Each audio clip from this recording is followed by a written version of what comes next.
If you're dealing with iron deficiency or anemia type issues, in this video I'm going to give you some underlying causes that you may not have heard of before, along with some steps you can take to turn some things around. Let's jump in.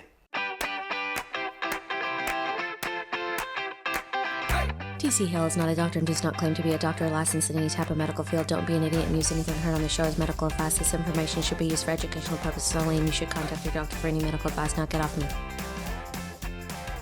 So over on our video, Hemochromatosis, My Iron Overload Story, Robin asked, can you do a video on low iron levels? I'm postmenopausal and have low iron levels discovered from blood tests.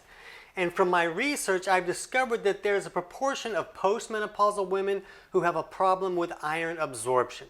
How can I increase my levels considering I already eat a lot of iron-rich foods? Or do I need to take a supplement? So Robin, I don't know you. I'm not giving you advice because I don't know your situation. I just kind of want to talk about some of these things that I've found that can go on with iron deficiency type problems. And I'm not a doctor. I'm not giving anybody medical advice here. I just want to give you more information so you know the right questions that you might be able to ask your doctor or healthcare provider. I don't feel like I said healthcare provider the right way right there. But there's some considerations we need to think about. And the first thing we need to think about is our immune system, because the immune system needs iron for that immune system to be able to function correctly.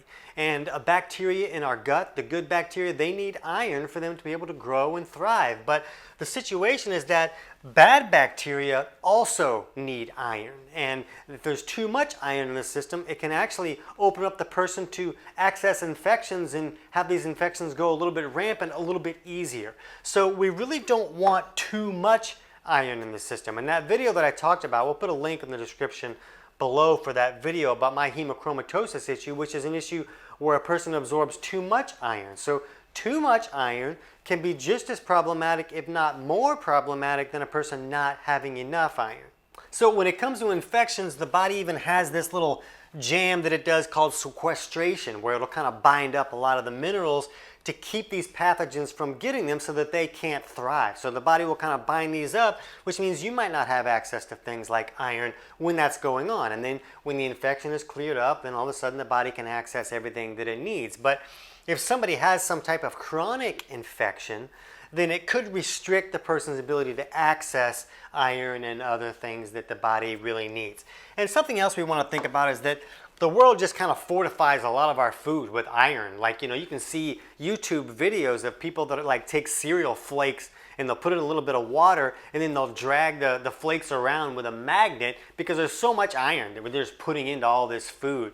So we don't want to get ourselves into a situation where there's too much, and for a lot of people it kind of seems like they can't really assimilate the iron and bring it into the system, or the body can't really use it correctly. So it might be there, they just can't access it. So to understand these things a little bit, let's get into some dietary sources, because a lot of people feel like, Robin's saying I'm eating a lot of iron-rich foods. Well, what does that really mean?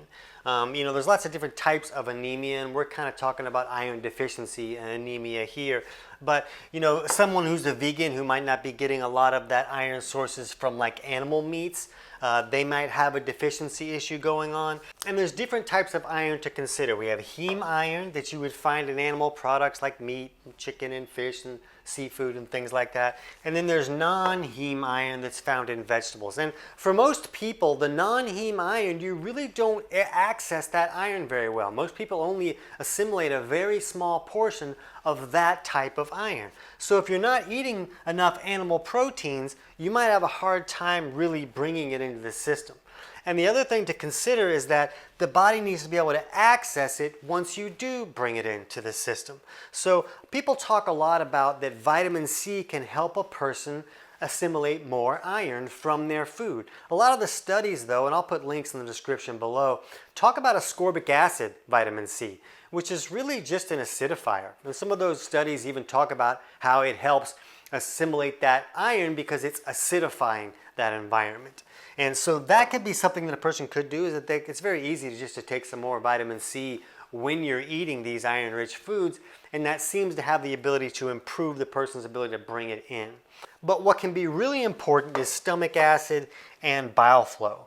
And it's really common today for someone not to be making enough stomach acid to really acidify that food so that we can break the food down and get all the minerals and nutrients out of that food. So if someone's eating the right food but they can't acidify it and break it down, well, it's almost like they're not really eating it. And once that food is acidified in the stomach and comes down here into the duodenum, the acidic food going into the duodenum triggers this gallbladder to squirt this alkaline bile stuff down to help neutralize those acids. And it's this acidic product meeting an alkaline bile product that when they collide, it creates like this sizzle that really helps us bust all the food apart and access all the minerals and nutrients that are in that food.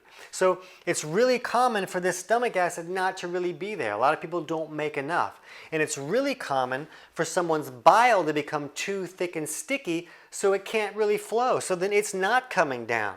So if either of these sides of digestion are not working correctly, a person's going to have a harder time accessing all the minerals in that food. And it's really common for someone to have both of those things not working correctly. So that can be a problem when it comes to iron because the body also needs other minerals to help that iron be utilized correctly, like magnesium, copper, and zinc. But if you have too much of some of these minerals, that can also be just as problematic. So when somebody's asking, should I take supplements like Robin was saying, one thing to consider, Robin mentioned that she was postmenopausal, and we have another video on early menopause. We'll put a link on that in the description below, and it kind of explains why a lot of women will see menopause show up early is often because those digestive malfunctions are restricting their ability to get all the nutrients out of that food so that the body can complete that reproductive cycle. That takes a lot of resources to do that. To build a human takes a lot of resources. So a lot of women will move into menopause because that digestive capacity has gone down and they don't have the ability to get enough nutrients out of their food. So it would be very common to see someone who has gone into menopause also be iron deficient. It's not an unlikely thing like maybe Robin was thinking. It's actually very common. And I don't know if Robin was in menopause because the timing was appropriate or if she showed up early. I don't know, but it's important to understand these correlations between the ability to get nutrients out of our foods and the troubles that can show up when we can't. So it is possible to use some supplements to lift some resources that might not be there, but we have to look at the pros and the cons. I've had clients that have started taking some iron supplements. They completely turned their world around. They just felt like a human again because they were able to bring that into the system. But for a lot of people, when you're putting more iron in the system, you're making it more likely to create these infection problems and some of the inflammation that could come along from having maybe too much iron in the system. And we also want to think about that too much iron supplementation can create constipation issues because iron is what we call pro-anabolic, where it pushes a person further into an anabolic state where the body likes to send less of the water to the bowels and more to the kidneys. So a person in this overly anabolic state might have some constipation issues. And if you're taking iron supplements, well, you could really magnify that in a variety of ways. And you also might need to think, well, if I'm going to supplement with iron, do I need to supplement with these other minerals that are needed to allow the body to utilize that iron? So it can get a little bit complicated. If somebody really wants to supplement with iron, I like to see them use a broad spectrum type of mineral supplement, something that's just like a little bit of most things instead of really focusing in on one particular mineral. But what we like to see people do is fix any digestive malfunctions so that they can actually break their food down and get the nutrients out of that food, and then they don't have to use a supplement to access the iron. So if there are low stomach acid issues going on, we should fix that. And if bile is not flowing correctly, we fix that. And then it's just about eating real food. And then eating the type of food that contains iron that is easier to access. That heme iron found in the animal products is a lot easier to access than the stuff that's going to show up in the vegetables. And the main thing to understand is that if a person can digest their food correctly so that they can get all the iron out of that food, then they can also get all those other minerals out of the food that are important to have to help the body digest and utilize all those things appropriately. And they'll all come in reasonable levels where they can all work together. So we really prefer to see people get the nutrients from their food after they have the ability to get the nutrients from that food. So chapters 3 and 4 of my book, Kick Your Fat in the Nuts, kind of walk you through, are there aspects of digestion that are not working correctly? And if so, what steps do you need to take to improve those?